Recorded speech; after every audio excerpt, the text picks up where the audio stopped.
TDA 7000 ile başladığımız o ilk amatör radyodan bugün profesyonel seviyeye geçiyoruz. TEA 5711 ile kristal netliğinde stereo ses, hazırsanız atölyeye giriyoruz. Her şey bir parça bakır ve kağıt üzerindeki bu şema ile başlıyor. Bugün ev ortamında profesyonel PCB hazırlamanın tüm adımlarını göreceksiniz. Isı transferi ve ardından asit banyosu, toner temizlendiğinde yollarımızın kusursuz olması çok kritik. İşte devremizin iskeleti hazır. Bu projede TEA 5711 entegresinin tüm gücünü kullanacağız. Parçalarımız kutularında hazır, PCB sehpada yerini aldı. Montaja başlıyoruz.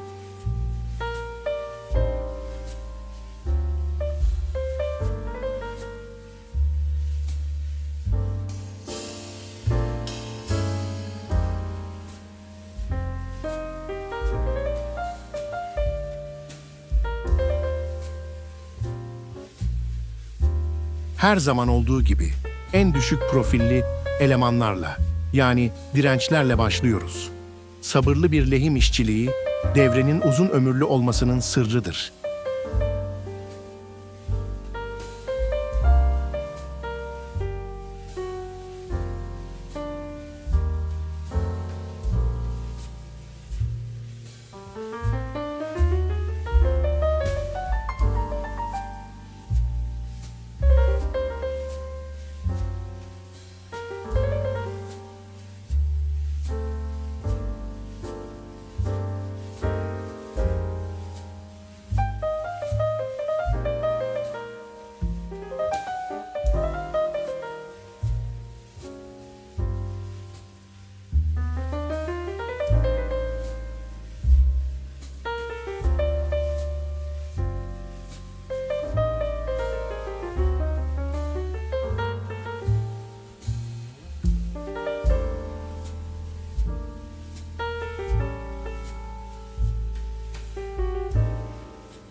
Entegreleri doğrudan lehimlemek yerine soket kullanmayı tercih ediyorum. Bu, hem entegreyi ısıdan korur hem de olası bir arızada değişimi kolaylaştırır.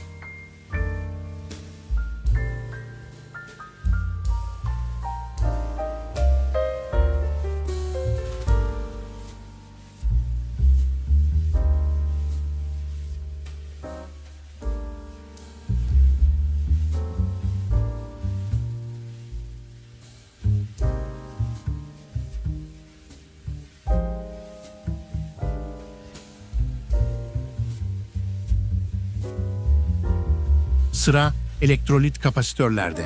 Dikkat! Artı ve eksi kutupları karıştırmak, devrenin çalışmamasından çok daha kötü sonuçlar doğurabilir. Yönlere odaklanıyoruz.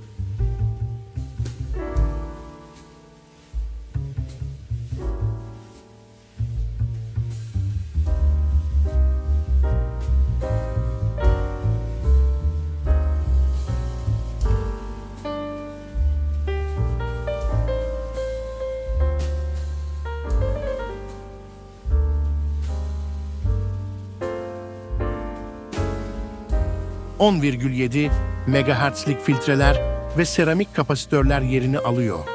Bunlar, istasyon yakalama hassasiyetimizin temel taşları.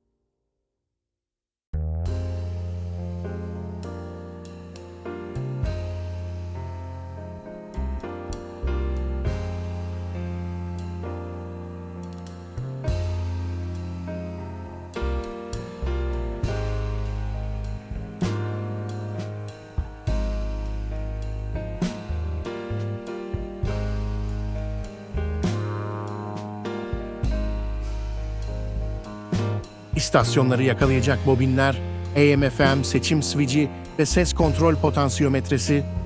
Devre artık yavaş yavaş canlanıyor. Ve görsel şölen bölümü, 10 adet kırmızı ledden oluşan VU metremiz. Sinyal gücünü buradan takip edeceğiz.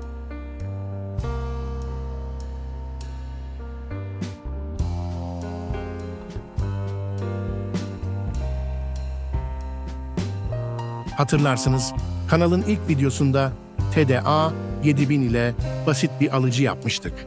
Sonra ikinci devremiz geldi. Ve şimdi en gelişmiş versiyonuyla buradayız. Gelişim durdurulamaz. İşte o an TEA 5711 entegresinin gücüyle stereo FM keyfi. Bakalım istasyon kararlılığı nasıl? Eğer siz de kendi radyonuzu yapmak isterseniz tüm detaylar aşağıda. Bir sonraki çılgın projede görüşmek üzere.